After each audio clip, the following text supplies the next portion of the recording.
ప్రస్తుతం అమెరికాలో బైడెన్ ట్రంప్ల మధ్యన మొన్న జరిగినటువంటి చర్చ తర్వాత ట్రంప్ చేతిలో బైడెన్ ఓ రకంగా దెబ్బతిన్నాక 65% ట్రంప్కి 35% బైడెన్కి మద్దతు ఇచ్చాక బైడెన్ రకరకాలుగా తన ఇన్ఫ్లుయెన్స్ని పెంచుకునే ప్రయత్నం చేస్తున్నాడు. కాకపోతే ఈ ఇన్ఫ్లుయెన్స్ని లేదు బైడెన్ సూపర్ అని చెప్పించే ప్రయత్నంలో ఒక రేడియో హోస్ట్ అంటే రేడియో తరపున ప్రశ్నలు వేసినటువంటి ఒక వ్యక్తికి సంబంధించిన ఉద్యోగం కోల్పోయింది.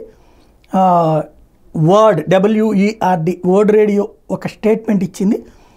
అందులో ఉన్నటువంటి ఇంటర్వ్యూ చేసిన ఇంటర్వ్యూయర్ని ఉద్యోగం నుంచి తొలగించాం. ఎందుకంటే బైడెన్ని వేసిన ప్రశ్నలు ప్రీడిటర్మైన్డ్, ముందుగా తెప్పించి పెట్టుకున్న ఉద్దేశపూర్వకంగా తెప్పించినటువంటి ప్రశ్నలు. ఇది వైట్ హౌస్ ఇచ్చిన ప్రశ్నలే ఆమె అడిగింది. ఇది వైలేట్ చేయడమే, నిబంధనలను వైలేట్ చేయడమే.